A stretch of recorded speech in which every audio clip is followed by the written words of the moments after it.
చూడ్డానికి గంభీరంగా ఉండడమే కాకుండా అలాంటి పాత్రలే చేస్తారు బాలకృష్ణ. సెట్లో బయట మాత్రం అందరితో కలివిడిగా కలిసిపోతుంటారు. చిన్న చిన్న ఆర్టిస్టులతో కూడా సరదాగా ఉంటారు.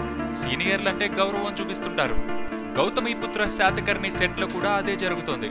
ఈ సినిమాలో తొలిసారి బాలయ్యతో కలిసి నటిస్తున్నారు సీనియర్ నటీమణి హేమమాలిని.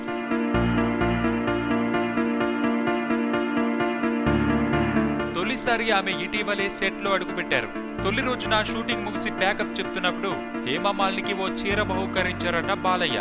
ఊహించని గిఫ్ట్ లభించినందుకు హేమమాలిని కూడా షాక్ అయ్యారని, ఆ చీర చూసి మురిసిపోయారని తెలుస్తోంది. స్త్రీలను గౌరవించే చక్రవర్తి గౌతమిపుత్రగా నటిస్తున్నారు బాలకృష్ణ. బాలయ్య తల్లి పాత్రలో హేమమాలిని కనిపించనున్నారు. ఆమెను ఇలా గౌరవించుకోవడంతో హేమమాలినితో పాటు అందరూ ఆనందం వ్యక్తం చేశారు. సబ్స్క్రైబ్ చేయడం మర్చిపోకండి. వీలైతే లైక్, కుదిరితే కామెంట్ పెట్టండి. ఇలాంటి ఇంట్రెస్టింగ్ బ్రేకింగ్ బిగ్ న్యూస్ మాకు తెలిసిన వెంటనే మీకు తెలియజేస్తాం. మాతో టచ్ లో ఉండండి.